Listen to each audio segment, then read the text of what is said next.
Hari ini, marilah kita luangkan waktu untuk merenungkan firman Tuhan dengan khotbah berjudul Iman untuk Mengatasi Ujian. Pada zaman dinasti Joseon, ada kedua pedagang yang bepergian bersama untuk menjual barang-barang. Kedua pedagang ini memiliki karakter yang sedikit berbeda. Yang satu suka mengeluh, sementara yang lain selalu optimis. Dikatakan optimis, saya tidak bermaksud bahwa dia santai atau tidak mampu melakukan sesuatu dengan tepat. Sebaliknya, saya bermaksud dia selalu tidak mengeluh menghadapi situasi atau kejadian tertentu. Karena kedua pedagang memiliki karakter yang berbeda, sepertinya mereka saling cocok dengan baik. Suatu hari, di tengah teriknya musim panas, mereka menemui situasi harus mendaki sebuah bukit yang sangat tinggi. Jika ada mobil saat itu, mereka dapat dengan mudah melewati bukit dengan mobil. Tetapi karena tidak ada mobil, mereka harus berjalan kaki. Pedagang yang suka mengeluh berkata, "Oh, aku sudah basah kuyup keringat karena cuaca panas ini. Apakah kita benar-benar harus berjalan kaki untuk melewati bukit tinggi ini?" Dia mengeluh tentang pergi ke desa di seberang bukit. Akan tetapi, orang yang selalu optimis tidak melihatnya seperti itu. Teman, apa yang kau bicarakan? Dalam cuaca musim panas yang terik ini, pedagang mana yang akan mendaki bukit ini untuk menjual barang dagangannya di desa itu? Karena pedagang lainnya tidak akan pergi ke sana. Jadi kalau kita pergi, kita pasti bisa menjual semua yang kita bawa hari ini. Bukankah cuaca ini benar-benar berkat bagi kita? Kedua orang ini selalu memiliki pemikiran yang berbeda.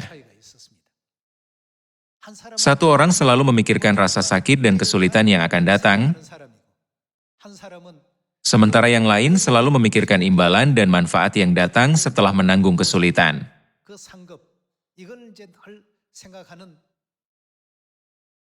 Alasan saya menyebutkan kepada kalian tentang kedua pedagang ini hari ini adalah karena semua anggota keluarga Sion yang terkasih juga menghadapi ujian dan kesulitan di jalan iman.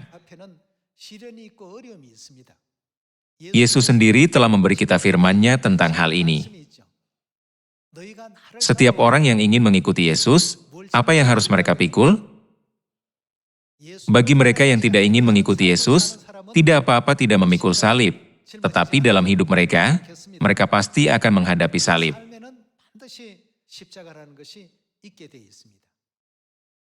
Ketika berbagai jenis salib diberikan kepada kita, jika kita berkata, "Aku menyakitkan, sulit, dan menderita karena salib ini," dan menambahkan unsur keluhan pada situasi tersebut, kita akan berakhir gagal.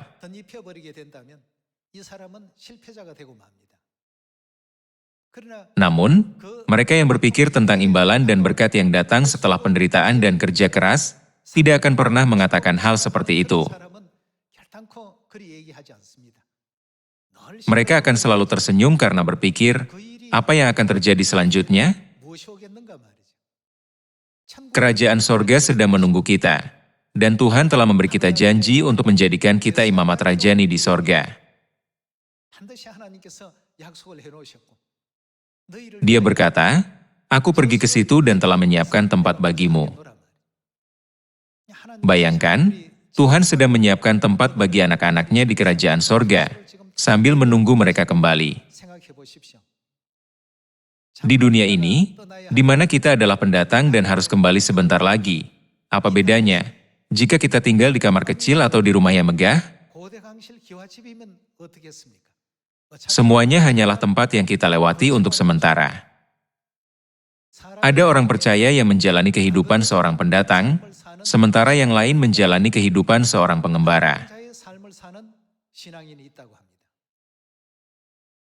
Bagi seorang pendatang yang akan meninggalkan rumahnya besok, tidak masalah apakah selimutnya tipis, dekorasinya mewah, atau wallpaper-nya buruk.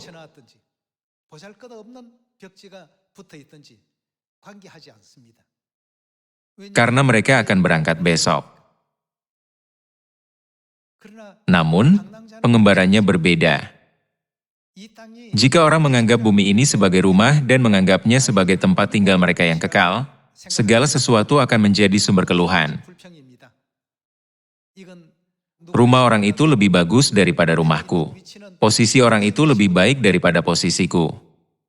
Karena mereka selalu membanding-bandingkan, mereka tidak dapat mendapat keberhasilan secara jasmani, juga tidak dapat mendapat keberhasilan dalam iman. Oleh karena itu, kita harus memiliki iman yang positif. Bukankah fajar datang dan pagi menyingsing setelah malam berlalu? Setelah musim dingin berlalu, bukankah musim semi yang hangat datang kembali? Melihat bunga melati emas, bunga sakura,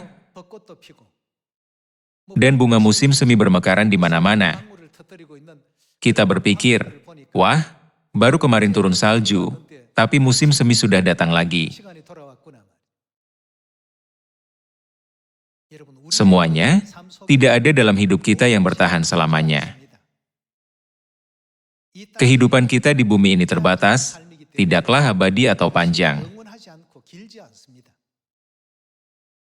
Mereka yang memandang waktunya di bumi ini, sebagai seorang pendatang, tidak mungkin mengeluh tentang apapun. Tidak perlu mengeluh, hanya karena wallpapernya lusuh. Besok pagi, setelah tidur semalam saja, dia harus meninggalkan rumahnya. Itu bukan tempat tinggal selamanya, bukan? Mereka yang mengeluh dan menggerutu, hanya memikirkan kesulitan di depan. Apakah aku harus menanggung situasi seperti ini lagi? Akan tetapi, pedagang yang optimis itu tidak berpikiran seperti itu. Jika aku mendaki bukit ini yang sulit bagi semua orang, pasti orang-orang di desa itu akan membeli semua barangku. Semuanya, jika kita mendaki bukit dengan pola pikir seperti ini, maka bukit itu bukanlah bukit yang sulit. Hari ini, marilah kita mengingat hal ini. Pada masa gereja mula-mula, iman seperti apakah yang dimiliki oleh para rasul yang memungkinkan mereka untuk mengatasi kesulitan dalam hidup mereka? Bahkan ketika 5 kali Rasul Paulus disesah, setiap kali 40 kurang 1 pukulan, dia percaya bahwa mahkota kehidupan akan diberikan kepadanya. Karena itu, kita seharusnya tidak hanya membaca catatan teladan hidup, orang-orang kudus gereja mula-mula yang berjuang dengan semangat, tetapi juga harus memahami secara mendalam, bahwa mereka benar-benar menjalani kehidupan seperti ini. Kalian dan saya harus berusaha untuk mengikuti jejak mereka.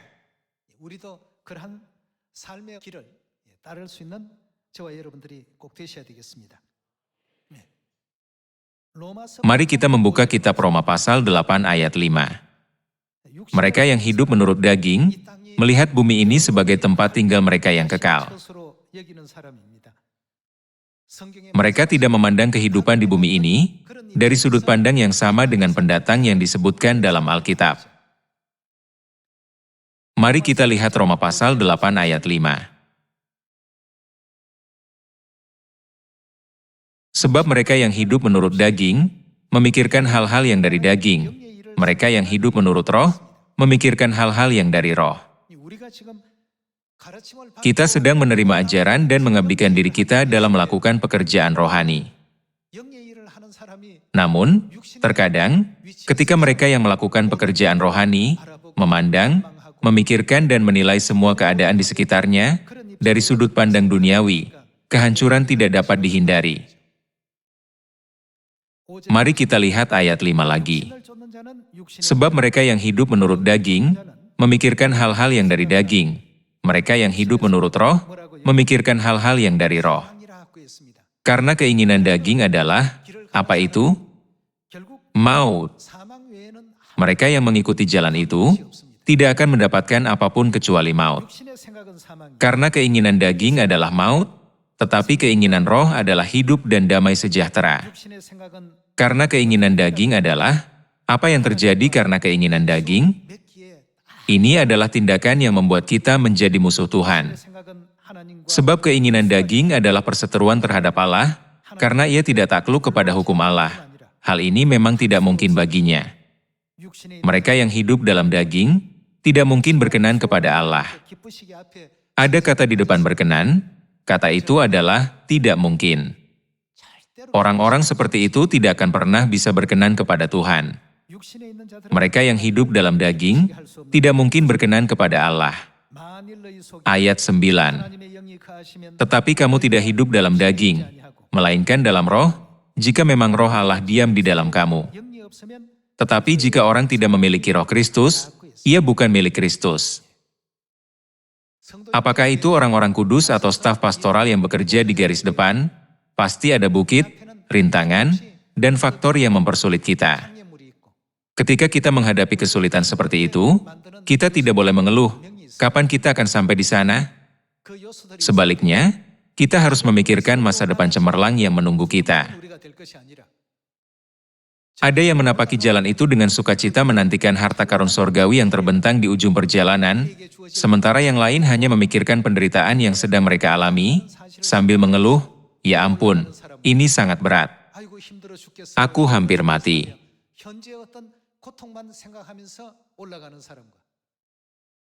Pada akhirnya, mereka dengan pemikiran belakangan akan menyerah, tidak pernah mencapai puncak. Benar-benar mustahil untuk mencapai puncak dengan pola pikir seperti itu. Bayangkan bahwa harta yang sangat berharga ada di atas sana. Siapa yang tidak ingin mendaki bukit itu? Bahkan mereka yang hampir tidak bisa berjalan pun akan terbang ke sana. Apa sebenarnya kekuatan yang memungkinkan kita terbang?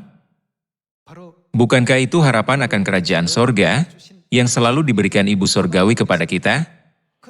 Kita harus berjalan di jalan Injil dengan mata yang tertuju pada kemuliaan itu, tapi kita berpikir, ampun, mendaki bukit itu dalam cuaca yang panas seperti sekarang ini, pasti akan membuatku berkeringat banyak.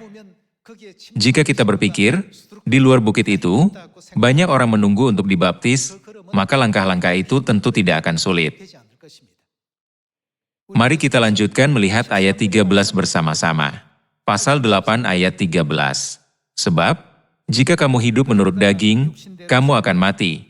Tetapi jika oleh roh kamu mematikan perbuatan-perbuatan tubuhmu, kamu akan hidup. Semua orang yang dipimpin roh Allah adalah anak Allah. Sebab kamu tidak menerima roh perbudakan yang membuat kamu menjadi takut lagi, tetapi kamu telah menerima roh yang menjadikan kamu anak Allah. Oleh roh itu kita berseru, ya Abba, ya Bapa. Ayat 16. Roh itu bersaksi bersama-sama dengan roh kita, bahwa kita adalah anak-anak Allah. Dan jika kita adalah anak, maka kita juga adalah ahli waris. Maksudnya orang-orang yang berhak menerima janji-janji Allah, yang akan menerimanya bersama-sama dengan Kristus. Apa yang harus kita terima? Penderitaan adalah sesuatu yang harus dialami oleh siapapun yang mengikuti kehidupan Kristus. Yaitu jika kita menderita bersama-sama dengan Dia, supaya kita juga dipermuliakan bersama-sama dengan Dia. Ayat 18. Sebab aku yakin bahwa penderitaan zaman sekarang ini tidak dapat dibandingkan. Tidak dapat dibandingkan dengan apa? Dengan kemuliaan yang akan dinyatakan kepada kita. Tuhan ingin kita memiliki iman seperti ini. Daripada melihat kesulitan yang ada di depan kita, dan berpikir, apa aku harus memecahkan masalah ini lagi? Bagaimana aku dapat memikul beban yang berat ini? Kita harus berpikir, dengan memikul beban berat ini dan membuka jalan, aku dapat memimpin banyak orang lain untuk mengikuti jalan ini. Kemudian, kita dapat benar-benar memahami bahwa penderitaan kita saat ini tidak dapat dibandingkan dengan kemuliaan yang akan dinyatakan kepada kita. Orang-orang kudus dari gereja mula-mula menjalankan Injil dengan iman dan pola pikir seperti ini.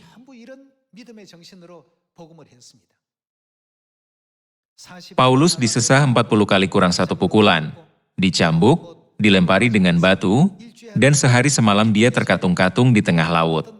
Meskipun dia dalam situasi yang berbahaya, tidak ada yang bisa menghentikannya untuk memberitakan Injil. Apa yang dia pikirkan? Dia telah berjalan di jalan iman, dengan memikirkan dan menantikan kemuliaan yang akan datang. Kita semua bangga memiliki iman, namun dalam situasi yang membutuhkan iman, kita bertanya pada diri sendiri, bagaimana mungkin aku bisa berjalan di jalan itu lagi? Meskipun banyak harta menunggu kita di ujung sana. Kita harus selalu berpikir, di antara kedua jenis orang ini, karakter manakah yang harus kita miliki untuk memenuhi misi Injil yang telah dipercayakan kepada kita? Oleh karena itu, orang yang gagal adalah orang yang hanya memikirkan kesulitan yang ada di depannya, sehingga mudah patah semangat menghadapi kesulitan sekecil apapun dalam usahanya. Sedangkan orang yang berhasil adalah orang yang selalu memikirkan kemuliaan yang akan mengikuti kerja keras dan usahanya. Saya berharap semua anggota keluarga Sion tidak akan muncul di hadapan Tuhan sebagai orang yang gagal. Tetapi kita semua pasti akan menjadi orang-orang yang dengan bangga berdiri di hadapan Tuhan sebagai pemenang, baik di dalam Injil maupun di dalam hal lainnya. Mari kita periksa tentang hal ini dalam sejarah Rasul Paulus. Mari kita lihat 2 Korintus pasal 11 ayat 22 bersama-sama. Apakah mereka orang Ibrani? Aku juga orang Ibrani. Apakah mereka orang Israel? Aku juga orang Israel. Apakah mereka keturunan Abraham? Aku juga keturunan Abraham. Apakah mereka pelayan Kristus? Aku berkata seperti orang gila, aku lebih lagi. Aku lebih banyak berjerih lelah, lebih sering di dalam penjara, didera di luar batas, kerap kali dalam bahaya maut. 5 kali aku disesa orang Yahudi, setiap kali 40 kurang 1 pukulan. 3 kali aku didera, 1 kali aku dilempari dengan batu, 3 kali mengalami karam kapal, sehari semalam aku terkatung-katung di tengah laut. Dalam perjalananku aku sering diancam bahaya banjir dan bahaya penyamun, bahaya dari pihak orang-orang Yahudi dan dari pihak orang-orang bukan Yahudi, bahaya di kota, bahaya di padang gurun, bahaya di tengah laut, dan bahaya dari pihak saudara-saudara palsu. Aku banyak berjerih lelah dan bekerja berat. Kerap kali aku tidak tidur. Aku lapar dan dahaga. Kerap kali aku berpuasa, kedinginan dan tanpa pakaian. Dan, dengan tidak menyebut banyak hal lain lagi, urusanku sehari-hari, yaitu untuk memelihara semua jemaat-jemaat. Jika ada orang merasa lemah, tidakkah aku turut merasa lemah? Jika ada orang tersandung, tidakkah hatiku hancur oleh duka cita?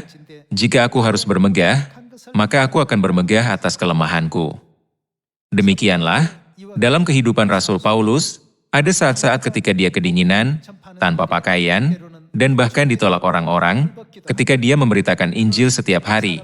Namun dia terus-menerus memberitakan firman kehidupan Tuhan kepada mereka. Itu karena mereka menerima firman kehidupan, dosa-dosa mereka akan diampuni, dan bukannya masuk neraka. Mereka akan diberikan kerajaan sorga yang kekal. Kebahagiaan karena membawakan kerajaan sorga kepada setiap orang, dianggap sebagai harta yang besar bagi Paulus.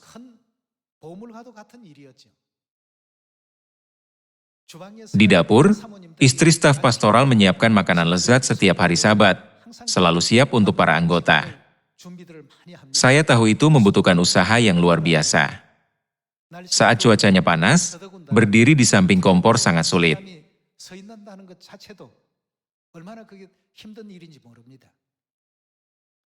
Namun, di akhir semua upaya ini, para anggota keluarga sorgawi kita yang hilang akan kembali ke pelukan Bapa dan Ibu. Dengan keyakinan bahwa pada hari ketika Injil diselesaikan di bumi, kita semua akan diubah menjadi serupa dengan Tuhan yang suci, dan kembali ke rumah sorgawi kita. Baik staf pastoral maupun istrinya sedang bekerja dengan tekun, masing-masing terus-menerus mendaki bukit dan gunung tinggi.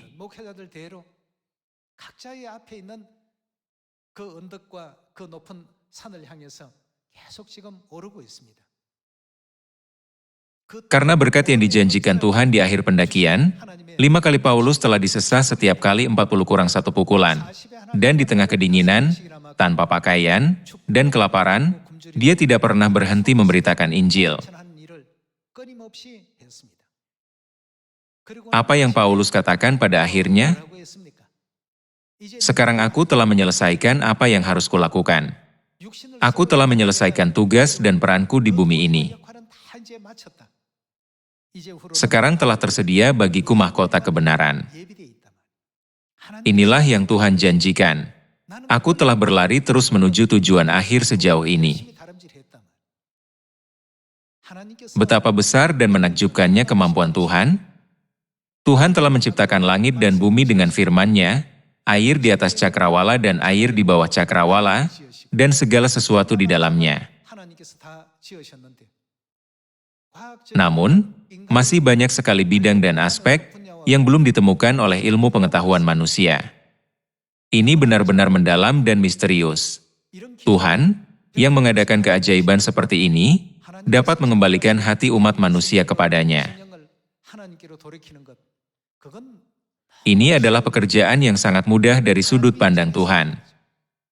Namun, dari sudut pandang kita merasa pekerjaan ini sulit dan susah.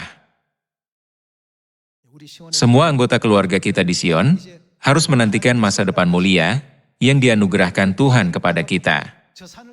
Janganlah berpikir, bagaimana aku bisa melewati gunung ini? Dan janganlah hanya memikirkan rasa sakit sesaat. Kita harus selalu berfokus pada kemuliaan dan berkat yang akan datang sebagai hasil kemenangan, seperti halnya Paulus, Petrus, dan semua orang kudus di gereja mula-mula. Dalam Ibrani pasal 11, dikatakan bahwa dunia ini tidak layak bagi mereka. Iman mereka tidak hanya terfokus pada kesulitan-kesulitan di depan mereka. Dalam kehidupan sehari-hari, mereka selalu mengharapkan berkat dan kemuliaan yang akan diterima setelah melewati gunung, serta janji Tuhan yang lebih berharga daripada berlian. Difirmankan bahwa Tuhan selalu berkenan dengan orang-orang seperti itu. Inilah jalan iman yang menyenangkan Bapa dan Ibu. Bahkan sekarang, ada banyak anggota yang dengan tekun berjalan di jalan ini. Makanya, kita semua harus dilahirkan kembali untuk memiliki iman yang positif. Mari kita beralih ke Ibrani pasal 11. Mari kita lihat ayat 6. Tetapi tanpa iman, bagaimana kalau tanpa iman? Benar-benar, tidak mungkin orang berkenan kepada Allah. Sebab barang siapa berpaling kepada Allah, ia harus percaya bahwa Allah ada, dan bahwa Allah memberi upah kepada orang yang sungguh-sungguh mencari Dia. Karena iman, maka Nuh, dengan petunjuk Allah tentang sesuatu yang belum kelihatan, dengan taat mempersiapkan bahtera untuk menyelamatkan keluarganya. Dan karena iman itu ia menghukum dunia, dan ia ditentukan untuk menerima kebenaran, sesuai dengan imannya. Jika kita diberitahu di zaman ini, buatlah bahtera untuk keselamatanmu, apa yang akan kita lakukan? Akankah kita langsung mulai membuatnya sambil berkata, amin? Dalam kehidupan iman, kita harus berkata, amin, dan terus melakukan, tidak peduli kesulitan apapun yang muncul. Namun, jika situasi nyata Nuh, yang hanya kita alami melalui tulisan, benar-benar diperintahkan kepada kita, perbedaannya akan sangat besar. Mungkin ada banyak anggota yang menganggapnya sulit. Pikiran-pikiran cemas, seperti bagaimana mungkin aku bisa melakukan semua itu, bisa muncul.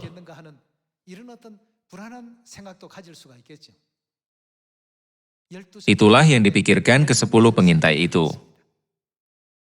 Bagaimana kami bisa merebut benteng Yeriko yang tak tertembus tepat di depan kita, dengan pasukan Israel yang tidak berpengalaman? Berdasarkan apa yang mereka amati, mereka merasa itu benar-benar mustahil. Mereka telah melupakan semua janji Tuhan. Tuhan telah menjanjikan kerajaan sorga kepada kita. Janganlah kita menjadi orang-orang yang hanya memandang kesulitan di depan kita dan menghindari segala hal yang lainnya. Di balik pekerjaan itu, ada janji yang dibuat oleh Bapa dan Ibu kita. Mereka selalu menolong kita dalam segala hal. Karena Tuhan telah berjanji untuk menolong kita sampai akhir zaman, apakah Tuhan akan menjauhi atau menghindari kita? Bahkan hanya dengan melihat apa yang tertulis tentang Nuh dalam Ibrani pasal 11, kita dapat melihat bahwa jika orang-orang pada zaman Nuh telah diberitahu, buatlah bahtera, tidak akan ada orang yang akan menaatinya dengan mudah. Karena tidak ada orang yang beriman seperti Nuh, bukankah Tuhan mengajukan permintaan ini secara khusus kepada Nuh? Mari kita lanjutkan dengan pasal 11 ayat 24. Karena iman maka Musa, setelah dewasa, menolak disebut anak putri Fir'aun. Karena ia lebih suka menderita sengsara dengan umat Allah daripada untuk sementara menikmati kesenangan dari dosa. Musa telah memilih menderita sengsara untuk sementara waktu. Karena dia tahu, Tuhan akan memberikan tanah Kanaan yang berlimpah dengan susu dan madu. Karena dia memiliki iman bahwa Tuhan pasti akan memberikan tanah kepada umatnya, maka dia lebih suka menderita sengsara dengan umat Tuhan, daripada menikmati kesenangan dari dosa bersama dengan keluarga kerajaan Mesir.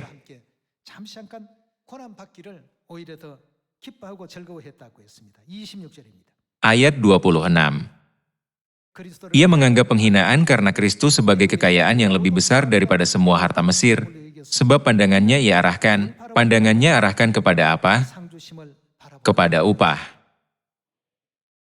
Kita harus berpegang pada harapan bahwa, begitu kita mendaki bukit itu, berkat yang tak terbatas akan terbentang di hadapan kita, dan kita akan menerima harta yang tak terlukiskan. Pada akhirnya, kita harus menjadi orang yang dapat melaksanakan misi Injil, dengan iman untuk memandang hal-hal seperti itu. Tidak ada Injil yang dapat menyelamatkan dunia, kecuali Injil kita. Jadi, siapa yang harus melakukan pekerjaan ini? Ini adalah pekerjaan yang harus kita lakukan. Tidak perlu meratapi pekerjaan yang harus kita lakukan, dan takut dengan berpikir, bagaimana kita bisa menyelesaikan hal ini? Ketika kalian menerima kebenaran, mungkin hanya ada 1 atau 2 orang yang berjalan di jalan itu. Namun, tak lama kemudian, semakin banyak orang yang berjalan di jalan tersebut. Tuhan telah mengutus mereka. Pekerjaan yang dipercayakan kepada kita hari ini, mungkin tampak seperti bukit yang sedikit lebih tinggi, jika dibandingkan dengan pekerjaan orang lain di dunia. Akan tetapi, sekalipun mereka berhasil melewati bukit, mereka tidak akan memperoleh apapun darinya. Adapun bukit kita, apa yang terjadi setelah kita melewatinya? Tidak ada mata yang melihat, tidak ada telinga yang mendengar, dan tidak ada pikiran manusia yang memahami dunia yang telah disediakan Tuhan bagi kita. Sungguh, kenikmatannya akan kekal dan abadi.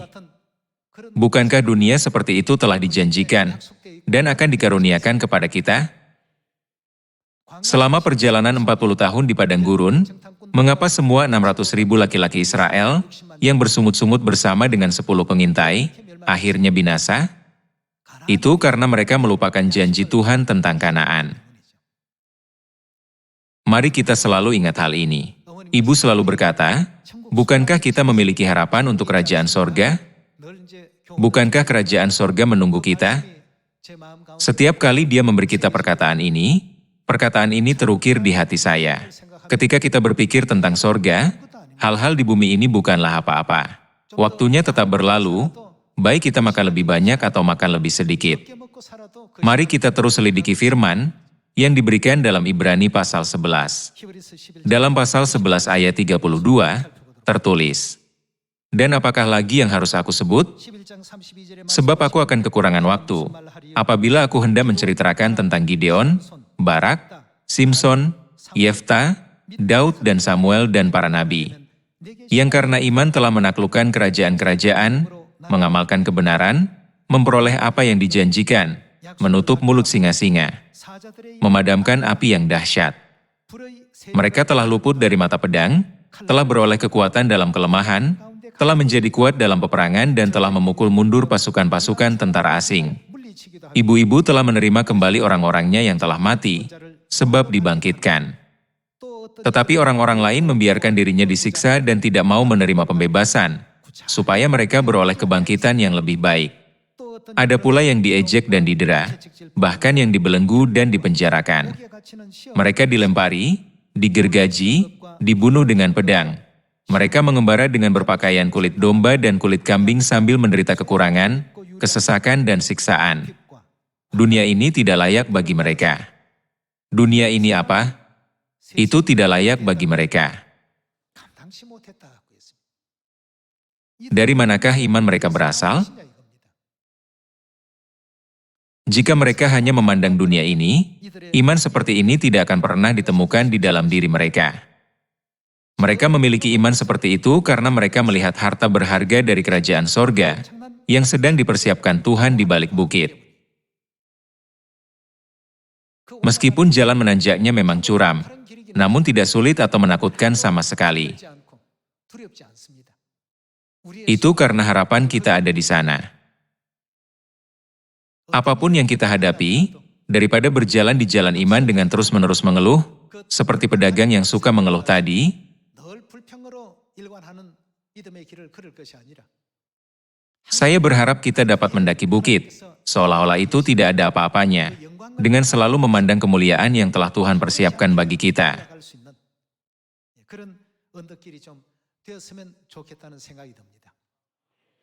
Semua yang kalian lakukan benar-benar diberkati, kalian menyelamatkan dunia dan mengubah kegelapan menjadi terang.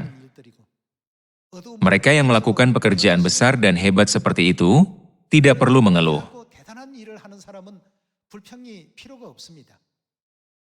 Pasti akan ada bukit, batu sandungan, dan rintangan di jalan yang kita tempuh. Daripada menjadi orang yang terus-menerus mengeluh, setiap kali kita menghadapi situasi seperti itu, marilah kita berpegang teguh pada janji, bahwa setelah menanggung semua hal ini, Bapa dan Ibu akan mengizinkan kita untuk memerintah selamanya di dunia yang mulia, di mana tidak ada lagi kematian, perkabungan, atau rasa sakit. Ini adalah janji yang telah dibuat Tuhan bagi kita. Oleh karena itu, marilah kita buat tahun ini menjadi tahun yang indah, di mana semua Sion dapat membawa kabar gembira tentang penyelesaian Injil kepada Ibu Sorgawi Yerusalem baru. Kita adalah anak-anak Tuhan di zaman Roh Kudus, menerima terang Roh Kudus yang 7 kali lebih kuat daripada kedatangannya yang pertama. Bahkan mereka yang hanya menerima 1/7 dari karunia dan kuasa Roh Kudus, memiliki iman yang begitu indah, sehingga dunia tidak layak baginya. Bagaimana jika mereka berkata kepada kita, "Kalian telah menerima begitu banyak berkat dan kasih karunia, namun mengapa pikiran kalian begitu kecil dan sempit?" Kita tidak boleh mendengarkan perkataan seperti itu, bukan? Rasa sakit itu hanya sesaat, tetapi setiap kali kita memikirkan dunia yang akan datang, kita merasa sangat bahagia dan gembira.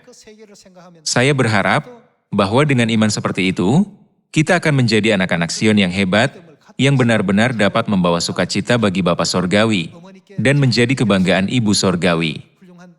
Dengan ini, saya ingin mengakhiri khotbah. Terima kasih.